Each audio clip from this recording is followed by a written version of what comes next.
Bienvenidos a la Escuela de Formación Bíblica Asuncionista. Hoy veremos la última parte del libro Cuando el cuerpo dice no del Dr. Gabor Mate, una conexión entre la enfermedad y el estrés. Este será dirigido por la laica Marta Miranda y el hermano Hugo Fernando Morales Ballesteros. Buenas noches a cada uno de ustedes. Bienvenidos a otro encuentro complementario de la Escuela Asuncionista de Formación Bíblica. Hoy nos une acá la finalización del libro Cuando el cuerpo dice que no. Es un libro que hemos venido trabajando en diferentes momentos y hoy vamos a la parte final. Son los últimos capítulos. Creo, si no estoy mal, desde el 14 al 19, o bueno, desde el 15 al 19, que nos habla de la biología de las pérdidas, la danza de las generaciones, la biología de la creencia, el poder del pensamiento negativo, y el último capítulo nos habla de las 7 As de la sanación que nos propone el autor. Recuerde que estas 7 A yo las tomé para también relacionarlas un poco cuando vimos sobre San Pablo, ¿se acuerdan? Sobre la renovación de la mente de San Pablo. Yo también hablé de siete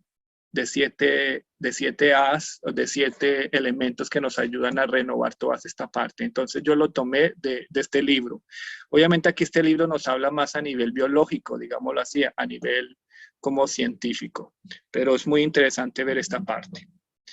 En un primer momento vamos a hacer la oración que va a estar a cargo de don Hernán. Luego vamos a ver un video que se llama Los 7 pilares del amor hacia uno mismo, especialmente de la hermana Grenda. Es muy interesante ver cómo ella a través de la Biblia hace la lección divina. Entonces ella nos va ya a dar unos elementos que quiero que tengamos en cuenta desde el inicio para sanarnos a nosotros mismos, ¿no? Entonces es muy interesante. ¿Cuáles son esos pilares que uno debe tener en cuenta para sanarse uno mismo según la Biblia, según lo que corresponde? Muy bien, entonces vamos a iniciar con la oración. En el nombre del Padre, del Hijo, del Espíritu Santo. Amén. Las otras instituciones, pero no dice la tendencia política. Yo pienso que está bien. Pero diga que ponga... Padre Dios, en esta noche te queremos agradecer por permitirnos reunir una gente que es a escuchar con cada una que les permita a cada uno para que sepamos valorar cada uno de y pedir de amor incondicional que tiene con cada uno de nosotros. Síguenos en todo momento y que de nosotros una continuación del en el nombre del Padre y del Espíritu. Bueno, yo voy a repetirla un poquito porque no se escuchó bien, por ahí una interferencia. Entonces vamos a pedir la presencia del Espíritu Santo que nos acompañe, que sea el poder de ese Jesús resucitado, que abra nuestra mente y nuestro entendimiento, que podamos recibir el conocimiento de Dios. También te pedimos, Señor, por nuestra compañera Marta Miranda, para que Dios le dé la serenidad, el conocimiento, para que ella nos transmita este conocimiento de este maravilloso libro. Por Jesucristo nuestro Señor. Amén. En el nombre del Padre, del Hijo y del Espíritu Santo. Amén.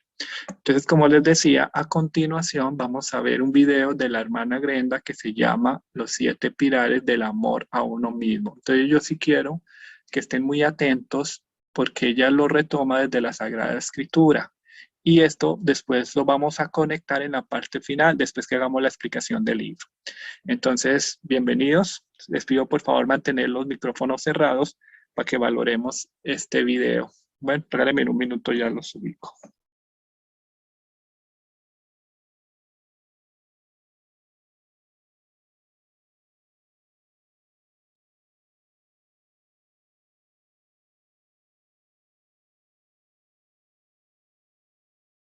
Siete pilares del amor a uno mismo. Amarás a tu prójimo como a ti mismo, nos dice Jesús en el Evangelio de San Marcos, capítulo 12, versículo 31. Por eso quiero compartir contigo estos 7 pilares para mejorar en el amor a uno mismo, que es tan importante para Jesús, para la salud mental y la salud espiritual de cada uno de nosotros. Primero, calla tu juez interior. Jesús nos dijo en el Evangelio de Lucas, capítulo 6, versículo 37, sed misericordiosos, no juzguéis y no seréis juzgados. Entonces, ¿por qué te condenas? ¿Por qué emites juicios y sentencias contra ti mismo? Calla tu juez interior, porque tu papel no es ser juez ni de ti ni de nadie. El único juez es el Señor. Tú aprende de tus errores, pide perdón cuando corresponda, pero solo observa tu vida, observa tu conducta como un observador atento y misericordioso, no como un juez. Y como dice la palabra de Dios, si tu conciencia te reprocha en algo, no te juzgues, porque Dios es más grande que tu conciencia. Él lo sabe todo y podemos confiar absolutamente en Él, como nos dice la primera carta del apóstol San Juan, capítulo 3, versículos del 20 al 21. Segundo pilar, libérate de los opinólogos. Este ejercicio de la opinología y la tendencia de convertirnos todos en opinólogos es muy común a nuestra condición humana.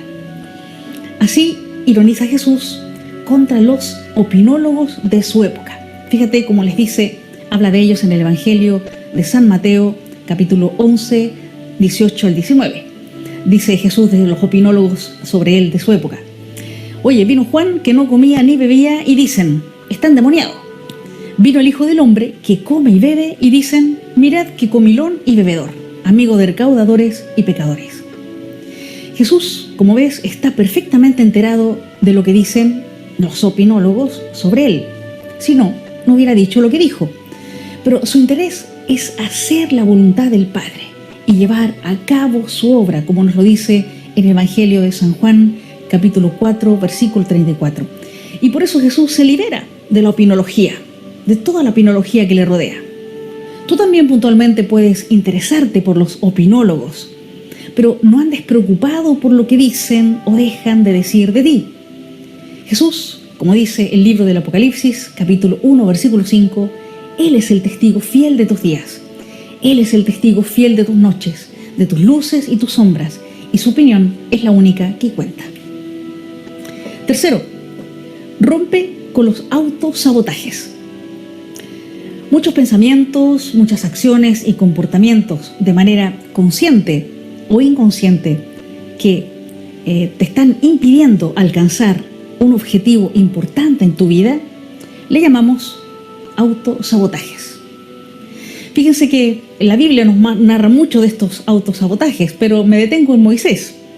Está autosaboteando su misión y su don cuando le dice a Dios en el libro del Éxodo capítulo 4 del 10 al 12 que él es tartamudo, que no puede hablar al pueblo y menos que al faraón.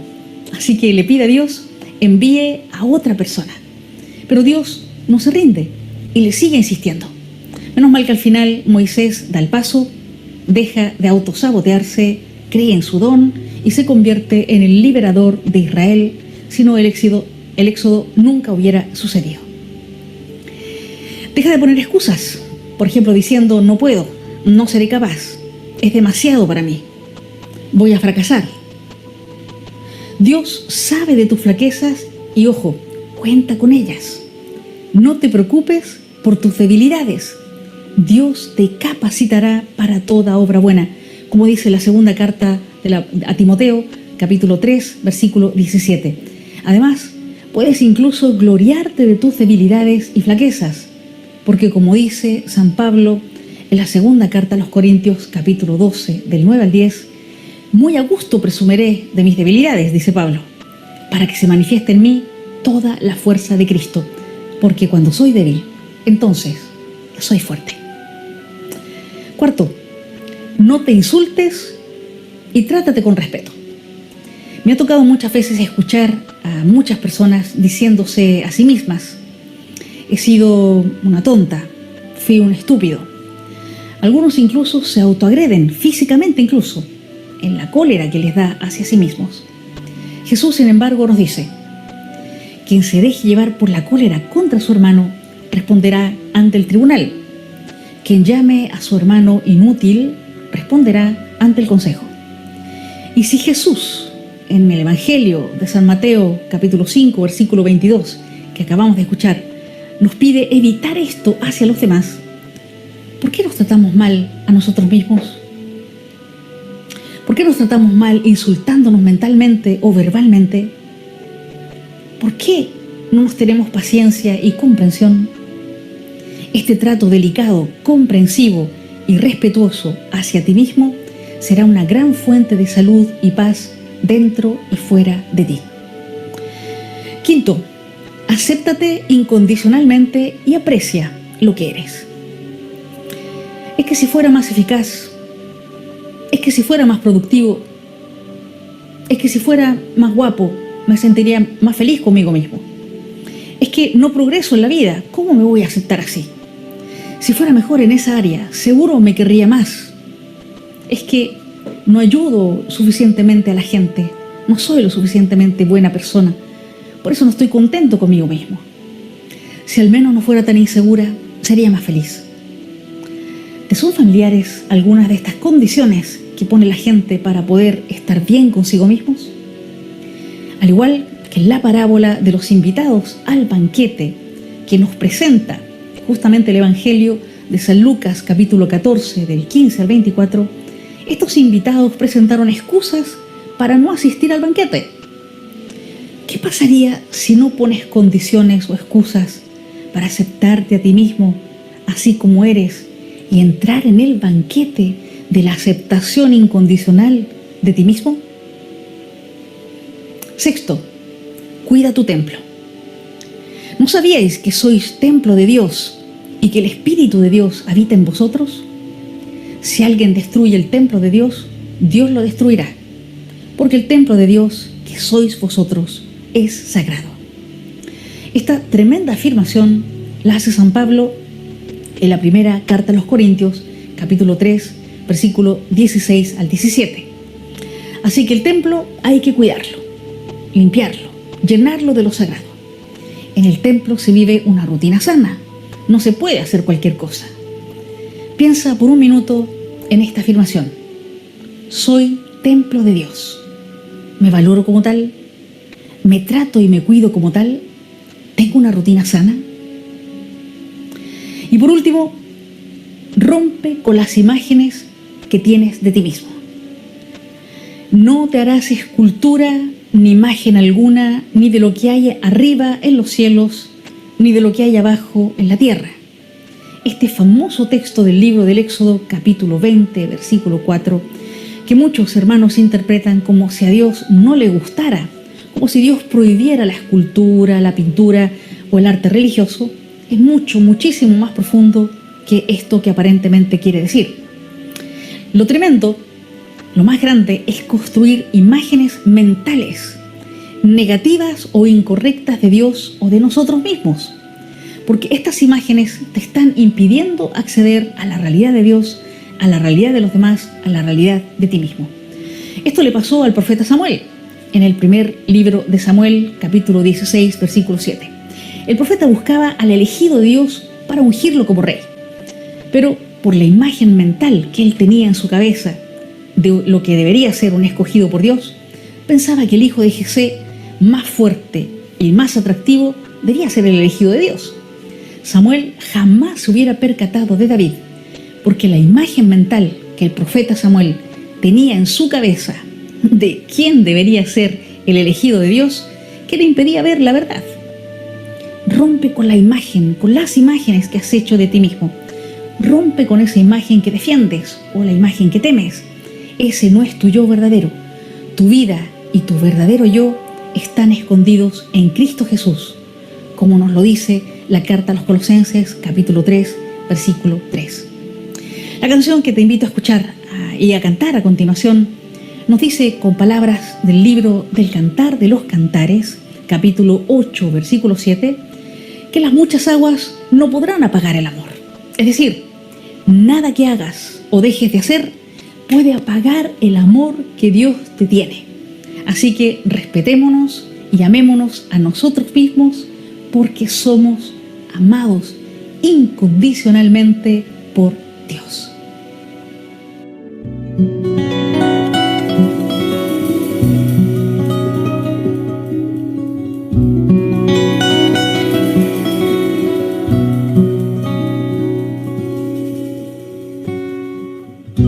Las aguas no podrán apagar el amor. Las aguas no podrán apagar el amor que yo te tengo, que yo te tengo. Y tus pecados podrán apagar el amor. Y tus pecados podrán apagar el amor que yo te tengo, que yo te tengo. Las aguas no podrán apagar, las aguas no podrán apagar, las aguas no podrán apagar el amor que yo te tengo. Las aguas no podrán apagar, las aguas no podrán apagar, las aguas no podrán apagar el amor que yo te tengo, el amor que yo te tengo. Nada lo podrá apagar, el amor que yo te tengo, nada lo podrá apagar.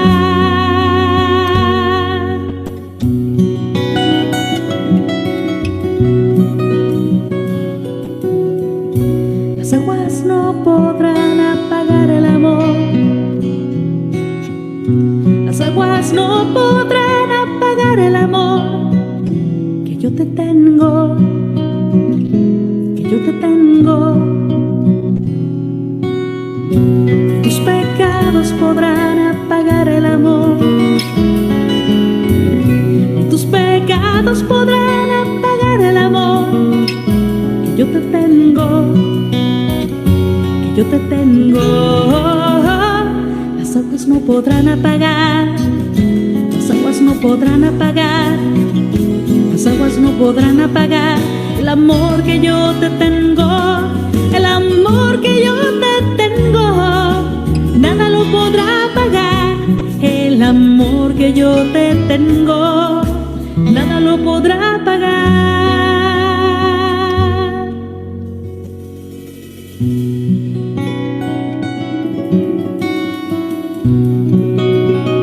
No hay nada más fuerte que el amor que Dios te tiene. No hay nada más profundo que su misericordia para contigo. Nada podrá destruir ni apagar el amor que Dios nos ha manifestado tener en su Hijo Jesucristo. Las aguas no podrán apagar, las aguas no podrán apagar, las aguas no podrán apagar el amor que yo te tengo, el amor que yo te tengo. Nada lo podrá apagar, el amor que yo te tengo, nada lo podrá apagar.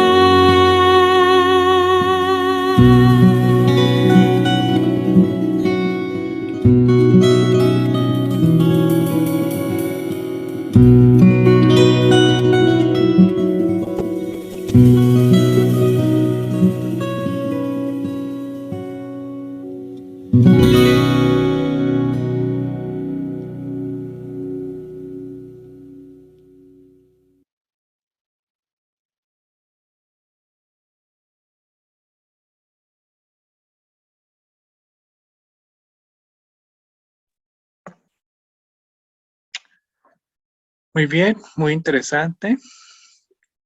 Si pudiéramos hablar compartiendo esto, sería muy bueno, pero el compartir lo vamos a dejar para un poquito más tarde. Entonces, Bueno, quiero presentarles, ustedes ya conocen a nuestra compañera Marta Miranda. Ella nos ha colaborado en estudiar un poco el libro Cuando el cuerpo dice no, explorando la conexión entre la enfermedad y el estrés. Aquí está. Yo tengo el original que es en inglés. Ella tiene el español y de ahí ha sacado los elementos que hemos venido viendo. Es muy interesante. La ventaja es que los que no han podido participar en todo, igual está nuestro canal de YouTube. Ahí los pueden encontrar todas las partes del libro, porque es muy bueno ver ese desarrollo de las diferentes enfermedades, porque cada enfermedad, en el fondo de cada enfermedad se esconden muchas cosas. Se esconde una historia familiar, heridas de la infancia, traumas, persecuciones, y a veces con las personas que uno menos imagina, a veces con el esposo, la esposa, la misma mamá, los hijos, las personas con las que viven alrededor de uno. Entonces, le damos la bienvenida a Marta. Qué bueno, y te agradecemos de antemano por su dedicación en esta explicación. Y entonces te vamos a escuchar con la última explicación de los temas. Regálame un minuto, te comparto la pantalla. Pero bueno, vamos a empezar. El capítulo 15 se llama La biología de la pérdida. Y bueno, una imagen muy, muy sugerente. Tenemos ahí el osito, pero está solito. Problema. Cuando nací, me atraganté con el líquido amniótico. Esta paciente estuvo en la incubadora y su madre no iba a verla porque cuidaba a su hermano. Ella era una persona menudita, no había crecido. En su primer mes de vida, ella no tuvo contacto con su mamá, entonces no la iba a ver y se descuidó la parte afectiva y la estimulación táctil que necesitan los bebés en ese tiempo. De todo esto, esta persona tiene artritis reumatoide y siempre eso se le quedó muy grabado y siempre está a la espera o piensa de que puede ser abandonada alguna vez. De este problema hay una afirmación. El sistema de memoria guía el comportamiento durante la vida y finalmente prepara el terreno para el desarrollo de una enfermedad. Afirmación 2. La estimulación táctil posee una relevancia fundamental para el desarrollo de las relaciones emocionales efectivas, sanas, y el amor están íntimamente ligadas. Uno aprende a amar no mediante instrucción, sino siendo amado. Aquí les voy a platicar de un estudio que hicieron con unos bebés. Seleccionaron a 30 bebés, los alimentaron de la misma manera, pero a 15, cada minuto lo estaban estimulando. Lo estaban estimulando 3 veces al día. Entonces, después de ese estudio, pues dijeron que estos bebés habían crecido más, se habían desarrollado mejor por esa estimulación que habían tenido. De ahí sacamos la interacción 3. Las interacciones con el mundo programan nuestro desarrollo fisiológico. Nuestro particular modo de manejar el estrés psíquico y físico queda fijado en los primeros años.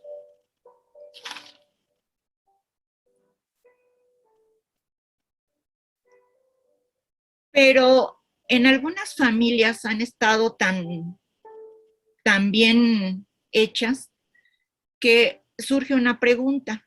¿Por qué desarrollan enfermedades con el estrés si muchas personas no han sufrido maltrato o traumas?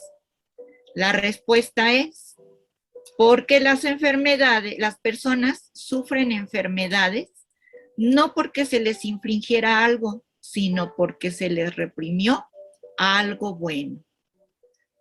¿Cómo la ausencia de algo o de alguien crea alteraciones fisiológicas? Los estresores representan la ausencia, ya sea real o percibida. Los estímulos del estrés indican que algo falta o que está a punto de desaparecer. y que este algo es altamente relevante y deseable para el organismo. Aquí les voy a platicar que hicieron un estudio con los niños que están en los orfanatos y, lógicamente, les falta la estimulación del afecto. Y resulta que el cableado del HHA, si lo recuerdan, es el eje que siguen los estímulos, estaba dañado. La estimulación de cortisol estaba mal. Es por eso que los niños pues estaban muy mal emocionalmente de ese orfanato. Las emociones son estados de agitación fisiológica, ya sean positivos o negativos. En la interacción entre el progenitor e hijo se establece el sentido que el niño le da al mundo. Recuerden, los padres son reguladores biológicos de los inmaduros sistemas fisiológicos y emocional del niño. El amor y la atención parentales guían la maduración óptima de todo el cableado que tenemos.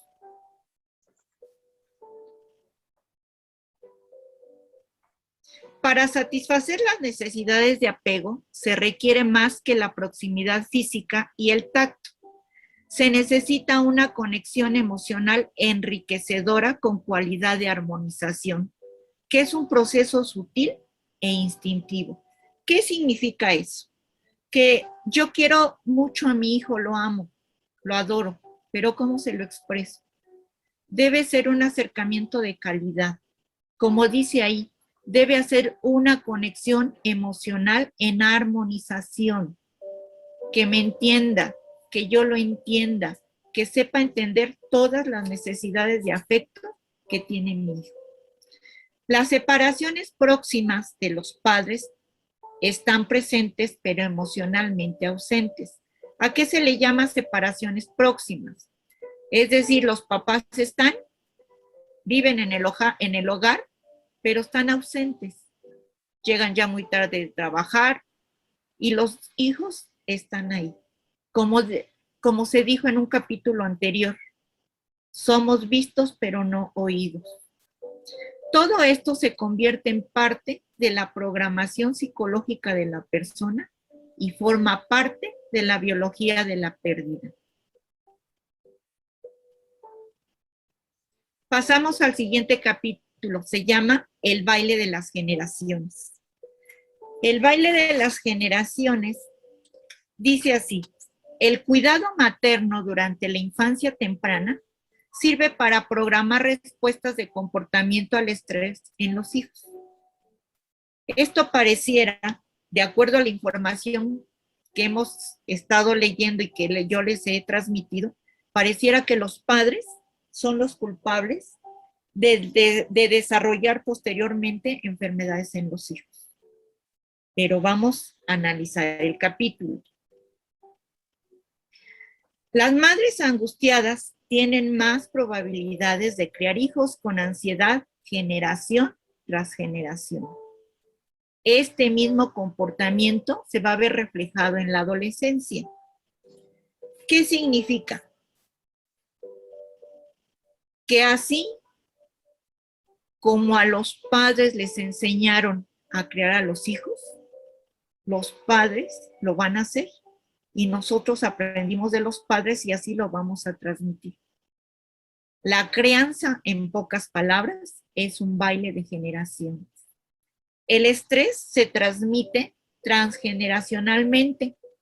Ahora entenderemos mejor el porqué de las enfermedades diversas sin relación aparente que afectan a distintas generaciones. Les voy a ejemplificar esto con algo que narran ahí en el libro. Nosotros podemos ver hacia atrás en nuestras generaciones y pareciera que nos dan una cajita de regalo, que al abrirlo encontramos otra caja de regalo, que quiere decir que tenemos algo de esa generación. La volvemos a abrir y tenemos otro regalo de otra generación anterior a nosotros. La combinación de muchas carencias emocionales de los padres llevan a la desesperación de los pacientes a prepararlos para dar respuestas a las exigencias que perciben de sus padres. Y lo anterior se convierten en rasgos de carácter. ¿Qué significa esto? Se los voy a explicar con un caso. El caso Katie. Katie murió de esclerodermia. Era amable, tranquila, preocupada por todos. Su dolor lo tapaba con una sonrisa cálida y modesta. Según su marido, reprimía mucho la emoción. Apenas hablaba de dos temas, de su infancia y de su enfermedad. Pero tenía un padre exitoso, empresario, era un jefe duro y arbitrario. Y pues todo ese entorno familiar, a Katie la prepararon para que nunca se enfadara, para que así como los niños dieran respuestas a lo que los padres pedían. Es por eso que aquí dice, los preparamos para dar una respuesta a las exigencias que perciben de sus padres. Lo anterior se convierte en rasgos de carácter.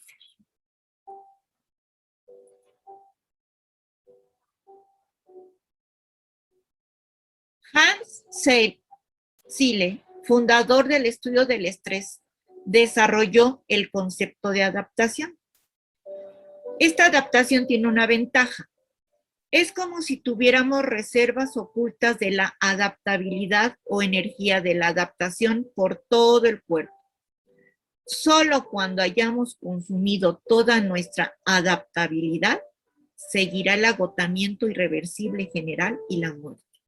¿Qué quiere decir? Regresamos al caso de Katie. Ella solamente duró 1 año después de su diagnóstico. Todo lo que ella tenía, todas sus reservas, se le agotaron por todo el entorno emocional que ella padecía. Que ya no tenía nada de reservas para su enfermedad. Por eso es que murió muy rápido. La edad es un proceso normal de envejecimiento y el estrés envejece psicológicamente. La adaptabilidad es esencial para entender el estrés. Se trata de la capacidad de responder a estresores externos sin rigidez, con flexibilidad y creatividad, sin ansiedad excesiva y sin dejarse avasallar por la emoción. ¿Qué significa esto? Que muchas personas aparentemente son adaptables a eso, pero funcionan solamente en apariencia, porque reaccionan cuando tienen una frustración o se les presenta alguna dificultad. Y eso es que no tienen un grado de diferenciación. ¿Se acuerdan que hablamos de la diferenciación? Y esa falta de diferenciación y de adaptabilidad es lo que hace que exploten o que sean iracundas las personas. Las familias que están adaptadas, que tienen esa adaptabilidad, son las que menos se enferman. Y si llegan a enfermarse, lo hacen de una manera moderada o leve. Pero también el entorno nos va a generar enfermedad, como el cáncer y las enfermedades autoinmunes. Que dice aquí el autor, son enfermedades de la civilización. ¿Qué quiere decir el entorno? Que aparte de mi entorno próximo, que es el familiar, pues es el entorno donde vivo, mi comunidad, el trabajo de ambos padres, que deja pocas posibilidades para el contacto interpersonal, pueden convertirse también en factores importantes para el desarrollo de las enfermedades.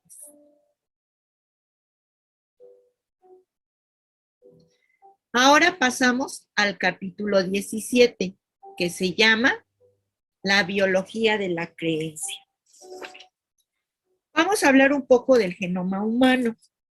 Muchos científicos están tratando de entenderlo para revolucionar la medicina, porque se entendería qué provoca las enfermedades, sino también prevenirlas. Los genes son meros códigos. Son como una serie de reglas y plantillas biológicas que dotan a cada célula particular en su estructura y en sus funciones. Ustedes han escuchado hablar de las células madres. ¿Por qué son tan importantes? Las células madres tienen la capacidad de que si se ponen en un cultivo de piel, van a generar piel. Si esas células madres se ponen en una célula de hígado, van a generar hígado. Por eso son tan importantes. Las células madres van a generar células donde se pongan. Pero tienen una característica estas células, que las células también se estresan. ¿Cómo van a recibir el estrés? Pues a través de nuestro sistema nervioso. Y las células solamente van a adoptar dos papeles, el defensivo y el de crecimiento. Nunca van a poder adoptar los dos papeles. Recuérdenlo muy bien. Las células solamente hacen dos funciones, pero no a la vez. O se defienden o crecen. El entorno, como ya lo hemos estado diciendo, es físico y psicológico. El estrés es el resultado de una interacción entre un estresor y un sistema procesual, que es el sistema nervioso. La biología de la creencia, inculcada desde temprana edad, influye de manera crucial sobre la respuesta al estrés a lo largo de nuestras vidas. Y entonces surgen unas preguntas como, ¿necesitaré ayuda? ¿Puedo con todo? ¿De verdad me merezco el cariño que me dan? Y entonces vienen las creencias que están inconscientes e incrustadas a nivel celular que controlan nuestro comportamiento. Aquí yo se las ejemplifiqué con fotografías.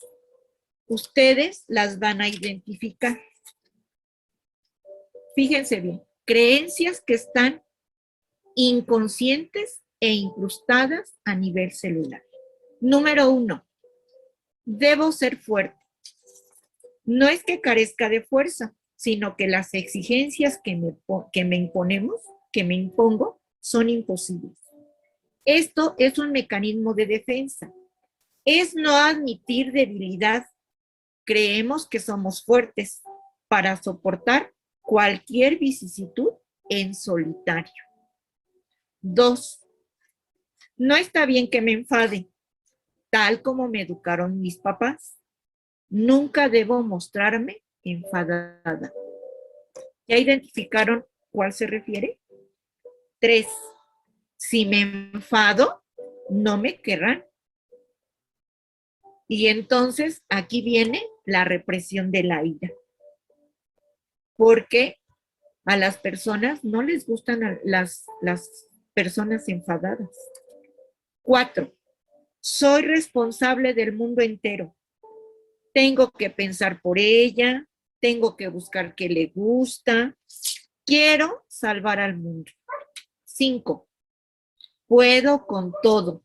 Aunque se me esté cayendo el mundo, pero yo puedo con todo. Quiero abarcar todo lo que se pueda, todo el trabajo. Soy competitiva. Siempre puedo hacer más. 6, no soy deseada, no soy querida. Este enunciado encierra en sí mismo el mensaje. Creo que no necesita explicación. 7, no existo a menos de que haga algo. Debo justificar mi existencia. Es decir, si no alcanzo mis metas o mis exigencias, pues no existo. No estoy en este mundo. 8, necesito estar enferma para que alguien cuide de mí. Muy interesantes la biología de las creencias, ¿verdad, compañeros?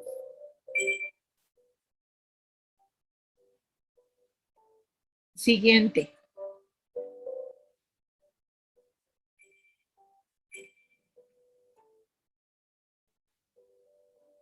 Capítulo 18.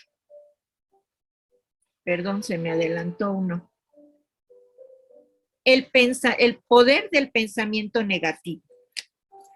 Aquí empecé con un enunciado que dice, el microbio no es nada, el terreno lo es todo. ¿Por qué sale a colación este enunciado? Porque Pasteur, un microbiólogo, insistía en que la virulencia del microbio la decidía el curso de la enfermedad, mientras Bernard, que era un fisiólogo, sostenía que el factor más importante era la vulnerabilidad del huésped. ¿Qué significa? Que si yo estoy vulnerable, pues entonces el microbio agarra tierra fértil y ahí es cuando la enfermedad crece. La palabra curar deriva de un origen antiguo que significa entero o completo. Curar es completarse.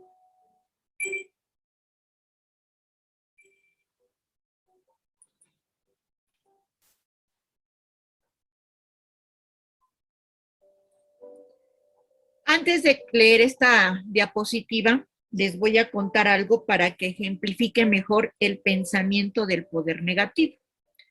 Dice ahí en el libro, un científico loco que era muy listo, pero tenía algo de locura. Y entonces está en un lugar con luz, en el patio, en donde hay suficiente luz, y entonces empieza a buscar algo. Se le acerca a alguien y le dice, ¿qué busca? Dice, estoy buscando una llave. Ah, pues le voy a ayudar. Se acerca otra persona y le dice, ¿qué buscan? Una llave que perdió. Y se acercan así varios y todos buscan la llave. Hasta que a alguien se le ocurra, oiga, ¿y dónde la perdió? Dice, la perdí en el cuarto oscuro de allá. Dice, ¿y entonces qué hacemos buscándola acá? Dice, es que aquí sí hay luz, aquí sí la puedo encontrar, en el cuarto oscuro no la puedo encontrar. Entonces, si adquirimos la capacidad de mirar dentro de nosotros mismos, con honestidad, compasión y una mirada limpia, podemos saber cómo cuidarnos. Podemos encontrar áreas del ser ocultas en la oscuridad. Compañeros, hay que buscar esa llave en donde está la oscuridad. El camino para retomar la salud es abandonar nuestra dependencia de lo que se denomina pensamiento positivo. ¿Qué quiere decir? Que voy a hacerme la pregunta, ¿qué me está diciendo la enfermedad sobre el pasado, el presente y a qué me va a ayudar en el futuro? ¿Qué está desequilibrado en mí? ¿A qué mi cuerpo está diciendo no? Eso es mirar en el cuarto oscuro. Eso es darle el poder al pensamiento negativo. Es cierto que la alegría y las satisfacciones genuinas aumentan un bienestar físico y los estados mentales positivos ignoran el malestar psíquico y disminuyen la resistencia a la enfermedad.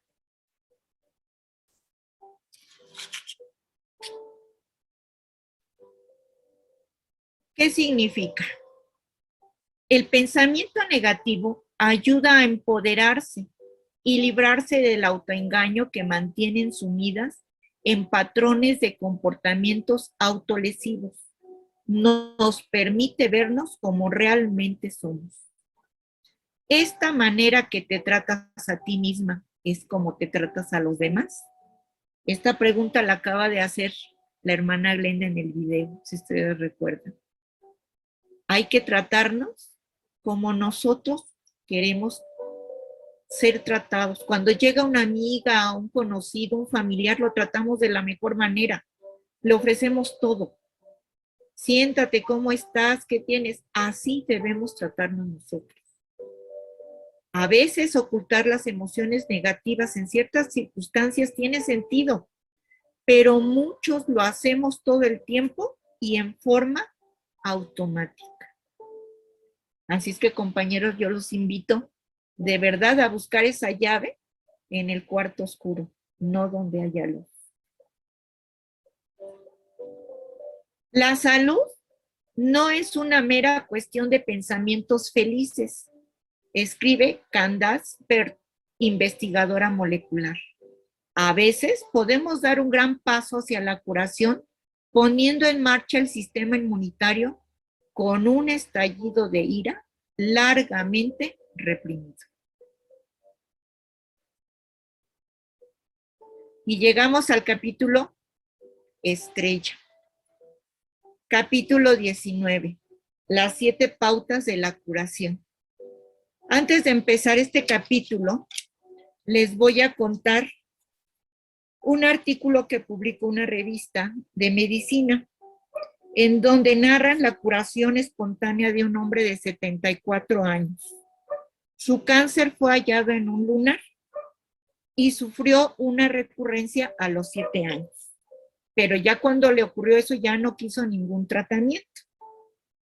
A los 8 meses después le hicieron una biopsia y resulta que lo único que tenía era pigmentación, pero ya no tenía cáncer. ¿Qué pasó ahí? ¿Por qué se curó esta persona? Sucedieron 3 cosas. La primera, los linfocitos atacaron el tumor. Ustedes saben que los linfocitos son los soldados que nos protegen ante los agentes nocivos que entran a nuestro cuerpo. También hay otras células que se llaman macrófagos que se comieron al melanoma. Y un flujo de anticuerpos participaron en esa malignidad y pues se curó el señor del cáncer. Y entonces surgen unas preguntas. ¿Por qué en algunas personas los recursos no son tan poderosos para derrotar un cáncer o derrotar otra enfermedad? ¿Qué es lo que le permite al sistema inmunitario de algunas personas superar un cáncer mortal? ¿Qué será? Cuando a alguna persona le detectan cáncer, la mandan a terapias. Y esas terapias que son intensivas, que tienen un programa específico, tienen como propósito desarrollar estas competencias emocionales. ¿Y qué son esas competencias emocionales? Es la capacidad que nos permite relacionarnos con nuestro entorno de manera responsable, no victimizada ni autolesiva.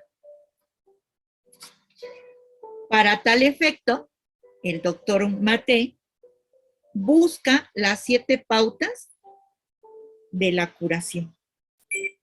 Y empezamos con la primera. La primera es aceptación. Es la voluntad de reconocer y aceptar las cosas tal y como son. Es la valentía de permitir que el pensamiento negativo informe a nuestro entendimiento. Implica una relación compasiva con uno mismo. No es resignación, no hay que confundir, no es resignación. Es descubrirnos a nosotros mismos, observarnos con la misma aceptación no juiciosa que nos gustaría dar a otra persona que sufriera y necesitara ayuda. Pasamos a la 2, conciencia. Significa recuperar nuestra capacidad perdida de percibir la realidad emocional, ser capaces de enfrentar la verdad de nuestras vidas. ¿Recuerdan el caso de Reagan? Cuando él decía que cuando hablaba decía lo contrario, es decir, no había conciencia de lo que él sentía. Las palabras se escuchan y los datos emocionales dicen otra cosa. Esta conciencia también significa reconocer las señales de lo que nos provoca el estrés. Eso es tener conciencia. Voy a tratar de explicar un poquito como si estuviéramos aprendiendo a leer. A los niños se les dice, esta es la letra A, ¿qué sonido tiene A? Pero los niños, hasta que no toman una conciencia fonológica, no entienden cuál es la letra A. Entonces, cuando nosotros tomamos conciencia, es cuando nos damos cuenta de lo que estamos pasando. 3, la ira, que es la que hemos estado hablando casi en todos los capítulos. Es un importante factor de riesgo para el desarrollo de la enfermedad. Expresarla promueve la curación o como mínimo prolonga la supervivencia. La ira saludable, dice Calpin, es un ejercicio de empoderamiento y relajación. Una verdadera experiencia de la ira es una experiencia fisiológica, sin sobreactuación. No aprecias nada dramático. Lo que ves es una disminución de tensión muscular. ¿Y entonces la ira es relajación? No. Se puede optar por mostrar ira con palabras o actos, pero no necesito exagerar en forma de descarga incontrolada. La diferencia entre energía saludable de la ira y la energía dañina de la violencia emocional y física es que la ira respeta límites. Pero, oh sorpresa, los límites no los vemos porque son invisibles. ¿Cómo vamos a marcar límites si a nosotros de niños no nos enseñaron los límites?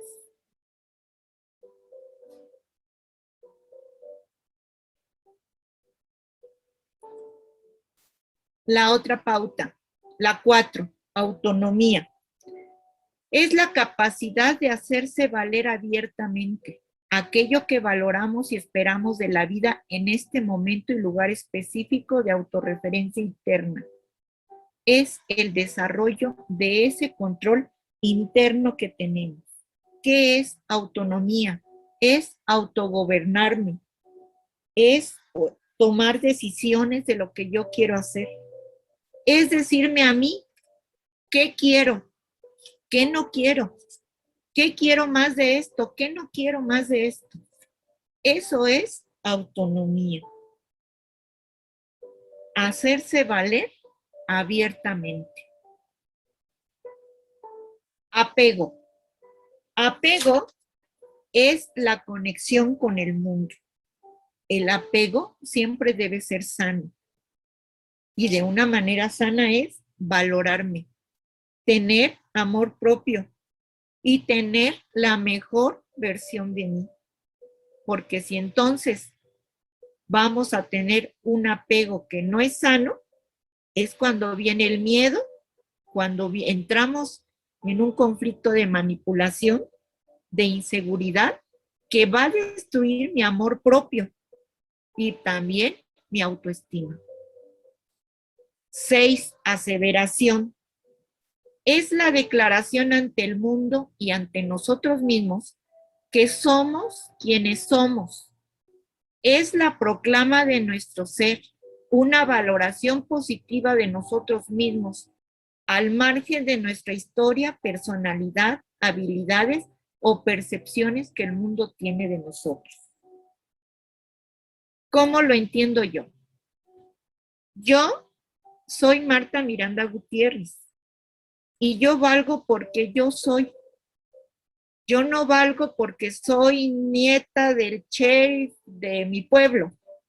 Yo no valgo porque soy maestra. Yo valgo porque soy yo. Simplemente porque soy yo, asevero que ese es mi valor. 7. Afirmación. Voy a afirmar quién soy. Cuando se hace la afirmación, declaramos positivamente y se va a ayudar de 2 valores. Con nuestro ser creativo, que expresa de muchas maneras, que se puede expresar de muchas maneras. Con escritura, con arte, con música, con poesía, con hablar, con leer. Es decir, mi ser se va a afirmar con algo más que yo tengo. Ya no voy a ser simplemente Marta, Voy a ser Marta la que habla mucho. Voy a ser Marta la que no cocina. Voy a ser Marta la que ayuda a la gente. Eso me va a ayudar a afirmar quién soy. Y también me va a ayudar a conectar con el universo. Y ahí es cuando yo voy a buscar algo espiritual. Ahí es cuando yo voy a acercarme a buscar a Dios. Compañeros, ¿recuerdan las 7 pautas de la sanación? Vamos a repasarlas un poquito. Aceptación, conciencia, ira, autonomía, apego, aseveración y afirmación.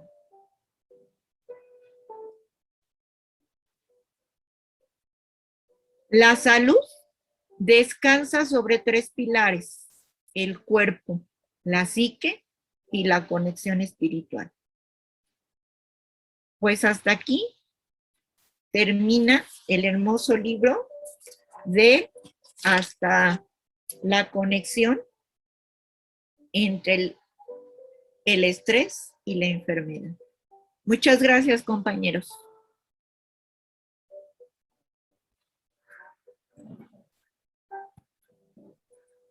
Gracias.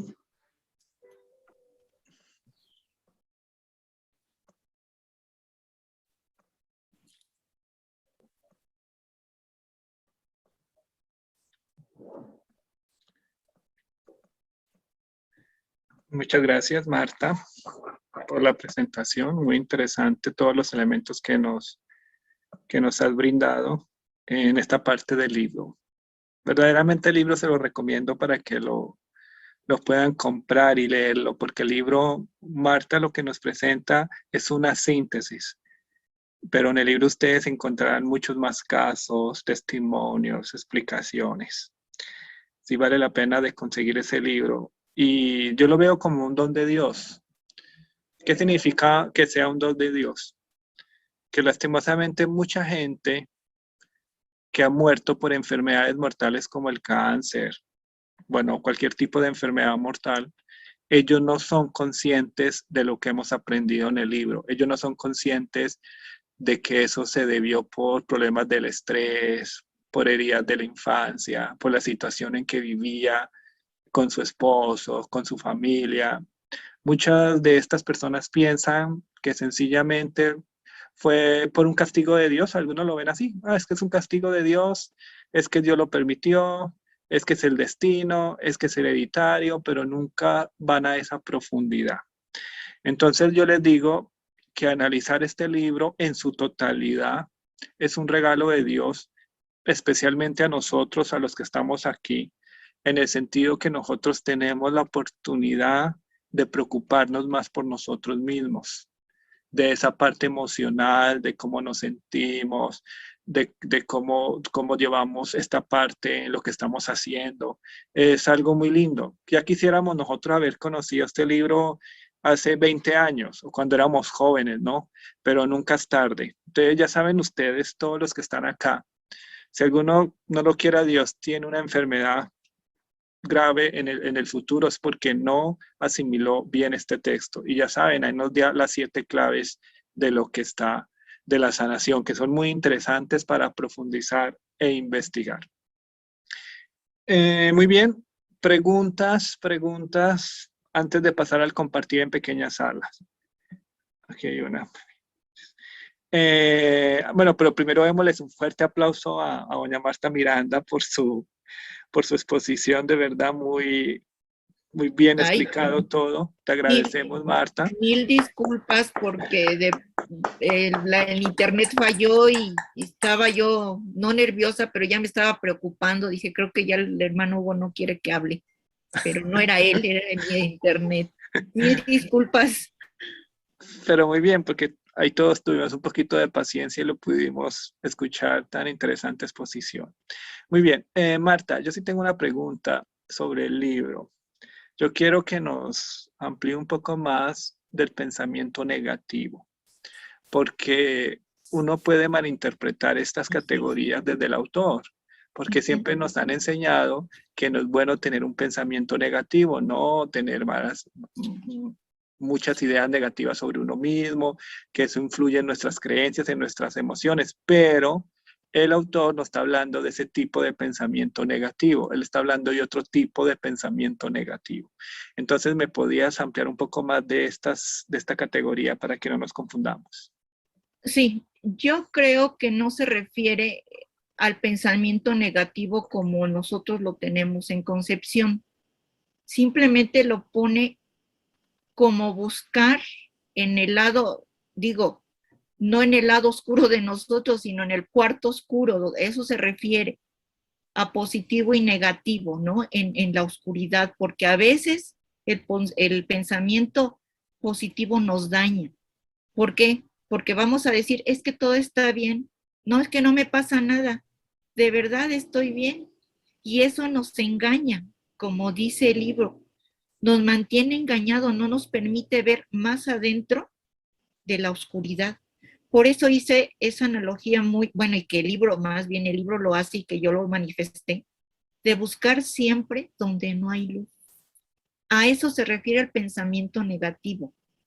No es que sea malo, sino más bien es el que nos va a decir la verdad de lo que nos está pasando en nuestras vidas y que nosotros lo vamos a tapar inconscientemente con el lado positivo.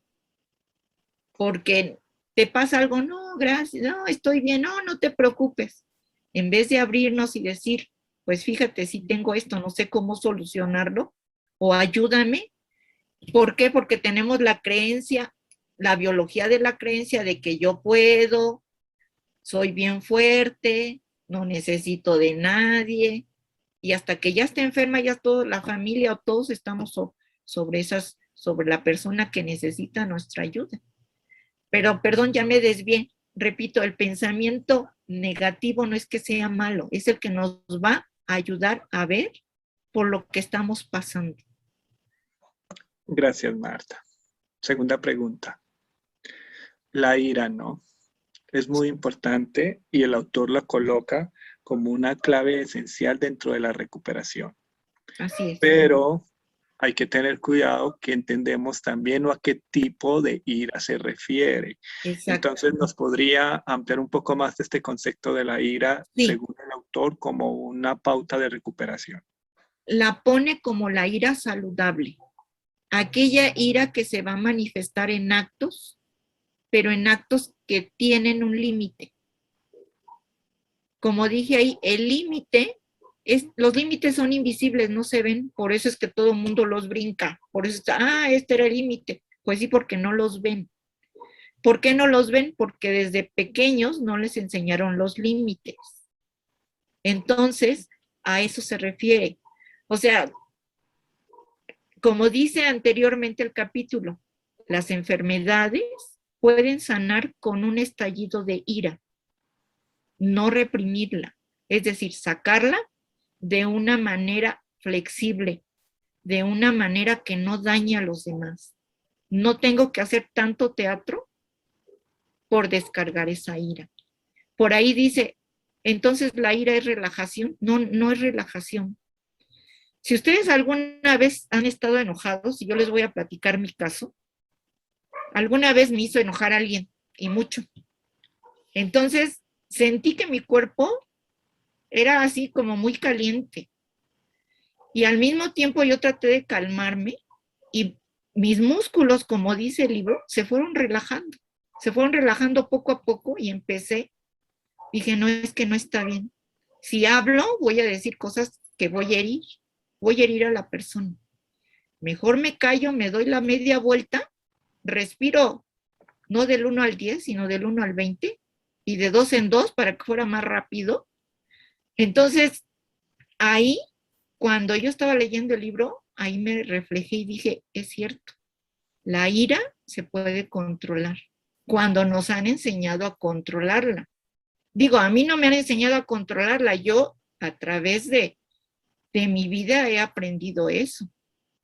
Entonces, a eso se refiere, a una ira bien encauzada, bien manejada, bien manifestada, sin herir a nadie. Gracias, Marta. Eso también lo veíamos cuando mirábamos San Pablo, ¿no? La ira santa, el disgusto de la profanación de la mente. Entonces, ahí viene la conexión. Muy bien, y última pregunta, Marta. Bueno, yo estoy un poquito preguntón, pero el que quiera puede alzar la manito en reacciones si quiere alguna pregunta y también le damos la palabra. Tú me contabas que tú estás muy agradecida con Dios porque Dios te ha dado mucho el don de la salud, ¿no? Y a pesar de tus dificultades, a pesar de la separación que tuviste de tu esposo y todo eso, que tú en cierta medida, sin saberlo del libro, ponías en práctica muchas cosas. Y tú me contabas de un diario que te ayudaba mucho a escribir y que después lo quemabas con un ritualismo muy interesante. Nos gustaría que me ampliaras un poco más tu vida, ya a nivel personal. ¿Cómo tú has puesto en práctica lo que has aprendido de este libro anterior sin saberlo? Es decir, inconscientemente, digámoslo así. Así es.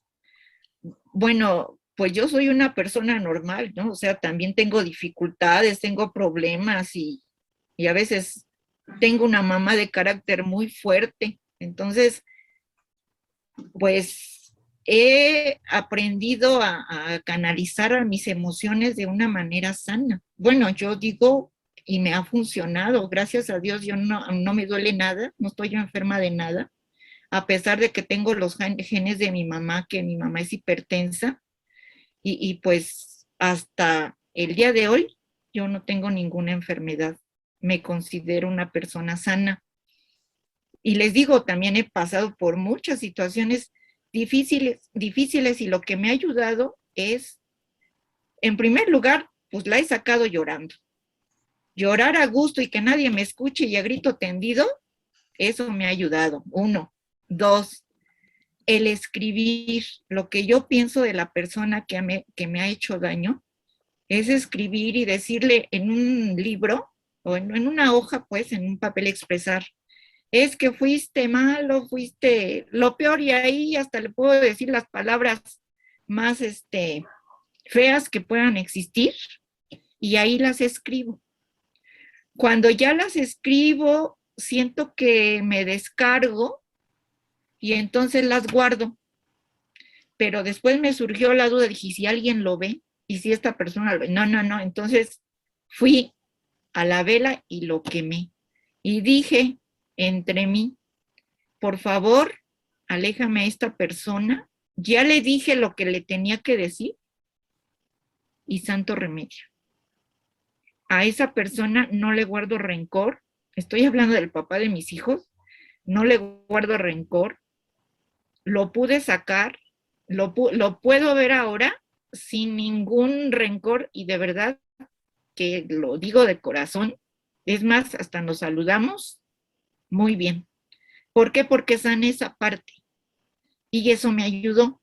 La otra fue que hacía yo un diario, escribía y decía, ay Dios mío, ¿por qué me pasan estas cosas? Ayúdame a encontrar el camino, porque sí me acercaba de una manera, a mi forma, a mi manera de ser, de yo entenderme. Lo hacía así, escribiendo un diario. Cuando yo decía, ya sané esto, arrancaba yo las hojas y a la basura, y eso me ayudó mucho. Inclusive en la actualidad, pues mi mamá, les digo, es de un carácter muy fuerte, que a veces sí me hace, pues, pegar corajes. Ahora es al revés, ¿no? Quisiera agarrarla y darle sus nalgaditas, pero pues no puedo porque a veces se porta mal. Se porta mal porque, pues, pues ya es una niña grandota, le digo yo, que no puedo regañar porque se siente ofendida y luego llora. Entonces he aprendido a no cargar sus culpas, pero también la comprendo porque ella no tuvo el amor de su mamá. Pero también tan la comprendo que a veces digo, pero es que yo tampoco tengo la culpa y no voy a cargar con eso. Y la quiero mucho a mi mamá y la atiendo, pero he aprendido a tomar el camino. Y bueno, pues mejor que ya hable otra persona. No sé, eso a mí me ha ayudado mucho y les invito a que hagan eso. Porque sí, de verdad soy una persona normal que tiene muchos quehaceres, cocina, voy al mercado, regreso, ayudo a unos chiquitos, hago la tarea de Hugo, me estreso luego le pido al Espíritu Santo que me ilumine y pues soy una persona normal, pero trato de optimizar mi tiempo. Eso también me ha ayudado. No me estreso tanto, o sea, sé que lo tengo que hacer y digo, a ver, voy a organizarme. Y también eso me ha ayudado. Ah, porque también me gustan las fiestas. Ahorita no hay, pero también tengo tiempo para eso. Y pues bueno, no sé si les ayudó en algo mi conversación. Gracias, Marta. Tenemos una pregunta de Jorge. Jorge, te escuchamos. Pregunta. No sé si pueda hablarme un poco más la señora Marta de los linfocitos y los macrófagos, de favor.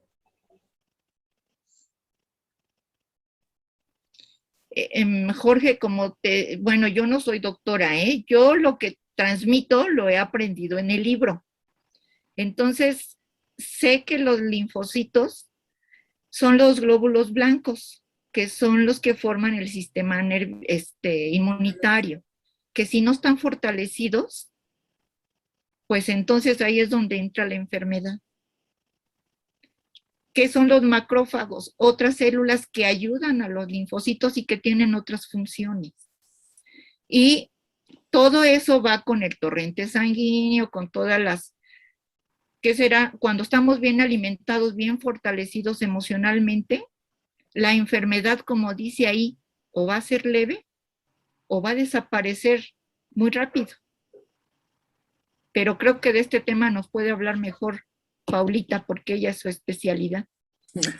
Bueno, Paula, te escuchamos. Gracias, Martita. Es Dinos que un ya poco la definición y está quiero que lo muy- relaciones con lo del libro. Bueno, en cuanto a los linfocitos, es nuestro ejército de defensas.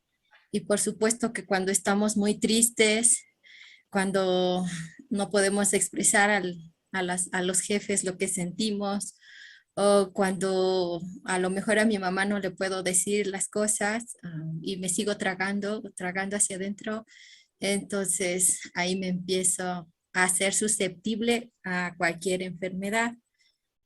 Puede ser alguna gripe, puede manifestarse con dolencias en el cuerpo, algunos datos que habían referido tal vez anteriormente en lo del libro, y como la chica que no podía expresar nada porque no iba a tener amigos y entonces los reprimía.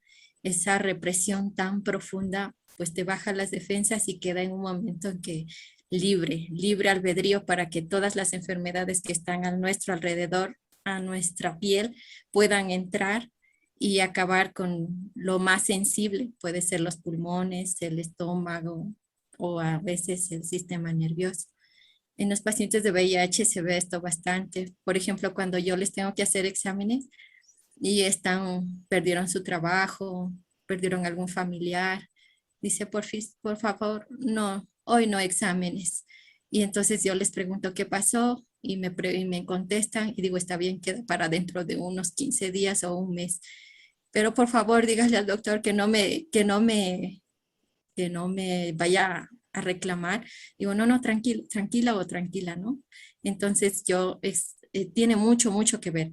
Cuando están contentos, alegres y hago un examen que se llama CD4, pues eso está excelente. Y he visto también, he hecho una prueba con los niños, igual tiene mucho que ver las caricias, la presencia, muchas figuras que tienen o sea, no tienen papá al lado, pero hay otra persona que reemplaza esa figura. Y entonces, hermosos sus exámenes a todo dar. Entonces, y los macrófagos son los que se van a ir comiendo a los parásitos o los encierran, los engloban y van a ir matando. Pero a veces muchas de estas cosas, el mensaje se da mal. Por eso es que Martita muy bien lo explicaba, ¿no? El mensaje está mal y empiezan a autoagredirnos a nosotros mismos. Y ese es el cáncer y ese es a lo mejor el dolor, no puedo expresarlo. A veces decían que muchas de las enfermedades de útero en las mujeres, en los cánceres, son enfermedades o emociones muy, muy reprimidas, mucho dolor. Entonces, por ejemplo, cuando usted habla con una prostituta y hace su trabajo porque no le quedó más opción, no sabe leer ni escribir, y es lo único que aprendió en la vida, es lo más fácil, pero le cuesta mucho. Entonces, si termina con un cáncer, sea fatal, era la única forma de mantener o de que dio la formación o la educación a sus hijos y ellos no lo saben. Ella escondió todo eso, ¿no? Entonces es una historia bien complicada y tiene que ver con esta reprimir las emociones porque soy mal vista. Yo me juzgo primero, ¿no? Como dice la hermana Glenda. Yo me juzgo primero y ahí empieza la enfermedad a hacerse más fuerte. Eso. Gracias, María Paula. En conclusión, cuando el cuerpo dice que no, prácticamente ya no se puede decir nada porque habla la sabiduría del cuerpo. Recordemos que el cuerpo es el templo del Espíritu Santo, como nos decía la hermana Grenda, ¿no? Pero lastimosamente, cuando el cuerpo dice que no y ya nos manda esa enfermedad mortal, ya es muy difícil una recuperación por todo lo que se lleva. Por eso desde ahorita tenemos la oportunidad de mirar. Muy bien, antes de compartir, los voy a mandar a pequeñas salas, porque sí quiero que hablen de ustedes mismos, cómo han llevado esa parte emocional en sus vidas, ¿no? Es decir, yo quiero que se miren ustedes antes y ahorita después del libro, porque yo estoy seguro que en ustedes ya han comenzado unos pasos de transformación y de cambio también en esto, ¿no? Ya al menos son más conscientes de todo esto. Entonces yo quiero que ustedes, cada uno de ustedes se miren cómo ha sido su pasado en la parte emocional, ¿no? Cómo las emociones los han regido ustedes, qué tipo de emociones, y ahorita después de comprender un poco el libro, cómo van manejando ese tipo de las emociones. Recordemos que la hermana Grenda nos daba 7 actitudes, muy bien, 7 claves para amarse uno mismo, ¿no?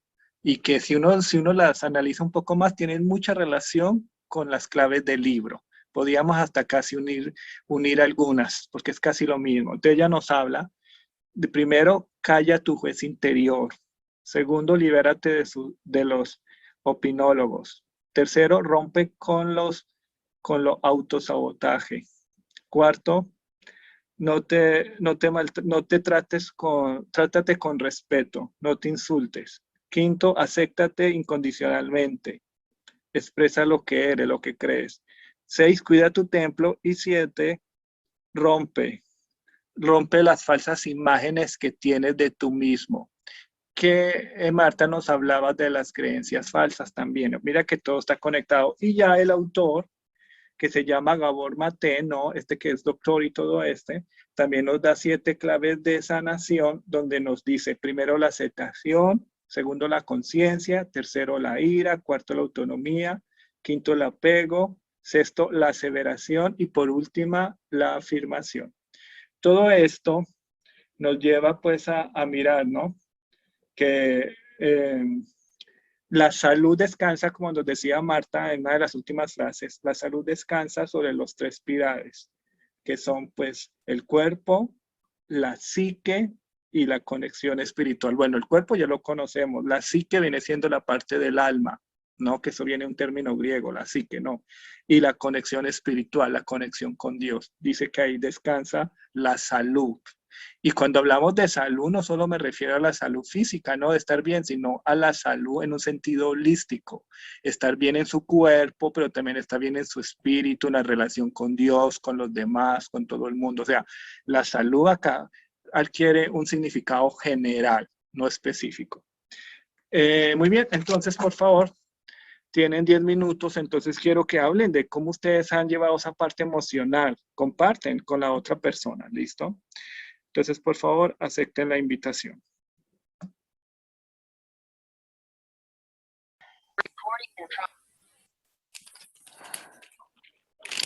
Muy bien, bienvenido. Yo sé que el compartir estuvo muy interesante, pero el tiempo siempre se nos agota. Se nos quedan 8 minutos para terminar nuestro encuentro. Muy bien, entonces quiero, por favor, que me escriban en el chat primero y luego me vuelven a escribir en el WhatsApp, porque sí me interesa que escriban en las dos partes, porque acá es para nosotros, pero en el WhatsApp también es para los que no vinieron y ellos refresquen un poco lo que hemos visto. Entonces escríbanme qué se llevan hoy del encuentro, qué se llevan de este maravilloso libro. Entonces escriban en el chat qué aprendieron, qué se llevan para sus vidas ya de todo esto. Los que no pueden el chat, pues lo escriben directamente en el WhatsApp, no se preocupen. Y pues acá les tengo el siguiente libro. Bueno, aquí yo lo consigo en inglés, ¿no? Se llama Be Healed. Significa ser sanado. Una guía para el encuentro del poderoso amor de Jesús en tu vida. Es un libro muy interesante porque nos habla más personal, es todo eso. Entonces vamos a ver si, creo que está en español, vamos a ver si seguimos con este libro en su explicación, porque también es un libro que nos da, ya nos habla a nivel general, ¿no? O sea, este libro que leímos habla de las enfermedades, de las emociones, pero este otro libro ya nos habla de cosas más concretas, de mirarnos a nosotros mismos. Entonces me interesa. Y tiene como esa parte de Jesucristo, de lo que nos enseña la Biblia. Entonces ahí hacemos bien la conexión, entonces vamos a seguir con este libro. Bueno, si lo podemos conseguir en español.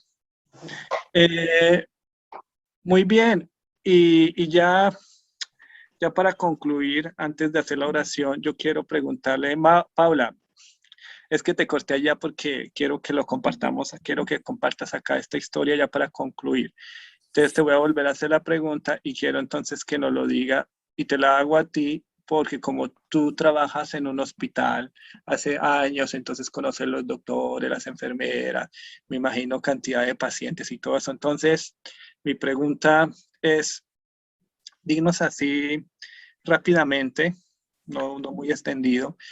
Sí es cierto que, por ejemplo, la mayoría de estos doctores, estos enfermeros, ellos no les interesa esta parte emocional, ellos les interesa ver el paciente, que su cuerpo esté bien, mandarle unos remedios y todo, pero esa parte emocional no tiene. Y quiero que nos compartas del caso con este médico que te tocó y de esta persona de SIDA y cómo le cambió la visión a los dos. Te escuchamos.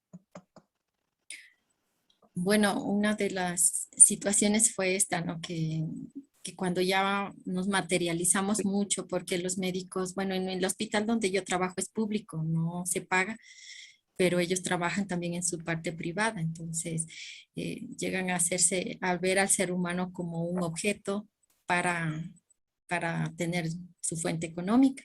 Sin embargo, hay pacientes, por ejemplo, con este grupo de pacientes de VIH, que pues faltaba la parte humana, de tocarle, porque solo de lejos, y no, pues hay que aprender, el VIH no me va a pasar si yo le toco, si le doy la mano, si le invito a sentarse. Esos detalles son los que fue aprendiendo el médico, y cuando él se sensibilizó y dijo, he sido muy deshumano, me estoy deshumanizando. Y entonces yo le decía, sí, eso es lo que tienes que aprender, tienes que ser más humano a las buenas o a las malas, como aprendemos nosotros, ¿no? No sé, a los ecuatorianos nos pasa eso, no sé si al resto también, pero a las malas es que el paciente tiene que ir y quejarse y le sancionan al médico. Entonces cuando empezamos en equipo, ¿no? Con los pacientes a decirles que ellos tienen sus deberes y sus derechos, y uno de sus derechos es recibir un buen trato, ¿ya? Y cuando se unieron y nos dimos cuenta que existían grupos a nivel del país y a nivel mundial que apoyaban el buen trato, entonces ya los pacientes pues cogieron su entusiasmo y podían denunciar de hecho, al grupo de odontólogos se los denunció y se cerró el servicio hasta que ellos aprendan a hacer mejor las cosas. Y ya tuvimos el apoyo de los médicos que organizaban al grupo de pacientes. O sea, ya no era, para nosotros, como yo les digo, a ellos no son pacientes, sino nuestros amigos. Y uno ve por un amigo como un familiar. Entonces, cuando un amigo no viene al control, hay que llamar a ver qué pasó, ¿no? Y esa parte humana es la que vamos recabando en las mentes jóvenes, porque los médicos antiguos se formaron muy cuadrados y no son tan flexibles. Y lo mismo pasa con los pacientes de esquizofrenia, que son muy poco tolerados en los servicios donde yo trabajo y es el miedo el que impera. Entonces, nada más de decir que tienen esquizofrenia, pues de qué miedo, no lo voy a atender y no le pongo el medicamento porque está agresivo. Y entonces yo les digo, pero si está agresivo es porque le falta el medicamento. Entonces yo voy y primero le pido disculpas al señor o a la señora y por no haber sido atendido como es y que en ese momento vamos a ayudarles. Entonces yo digo, es que si tú les tienes miedo, es como cuando uno tiene miedo a algún perrito o algún animal y enseguida le sale al paso, ¿no? Entonces, esa es la parte sensible de todos que yo, pues en nuestro grupo aquí de laicos, estábamos trabajando en el 2019 para ir a trabajar, a aportar ese apoyo de cariño que necesitan los pacientes con esquizofrenia, porque entre VIH y esquizofrenia a veces sopeso y digo, Diosito, no sé cuál es el que más necesita, pero los pacientes de esquizofrenia, si no están con una persona que les ayude a leer sus medicinas o a tomarse o a acudir al control, pues no vienen y ellos son como que más susceptibles. Y entonces yo ahí les pongo de frente a frente y les digo, oigan, pacientes de VIH, ¿les gustaría estar así como mis pacientes de esquizofrenia? Dicen, no. Digo, entonces pónganse las pilas y mejor ustedes ayúdenme con los pacientes de esquizofrenia porque no tengo quien más me ayude.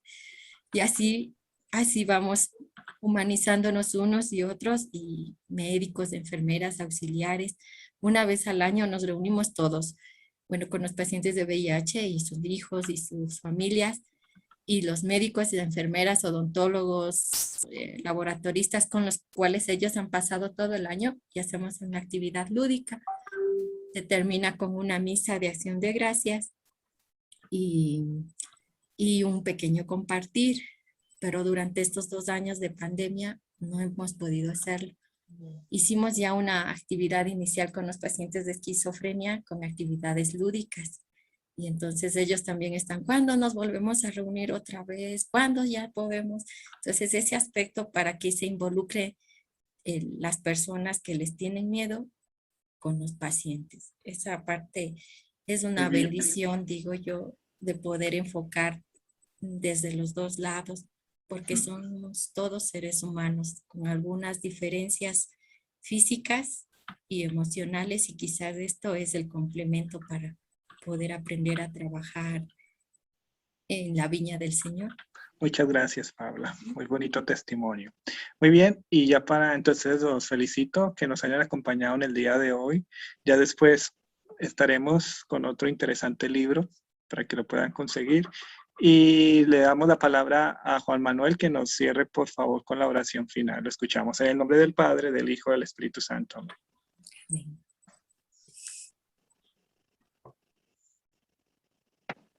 Señor, te quiero dar gracias esta noche por todo lo que aprendimos.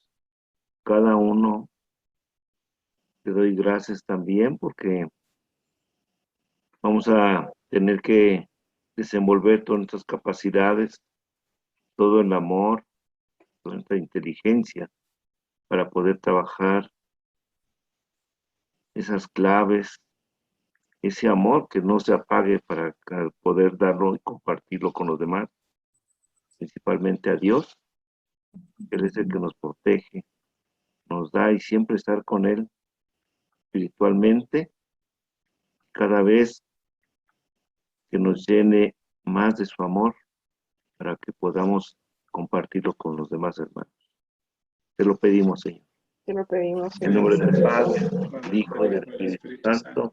Amén. Entonces, buenas noches por haber venido. Nos vemos el próximo martes en nuestro encuentro de formación bíblica con San Pablo, las cartas paulinas, las cartas católicas, que va a ser un tema muy emocionante. Entonces, que tengan una feliz noche y gracias por haber venido. Gracias igualmente. Gracias. Gracias. Buenas noches Gracias. a todos.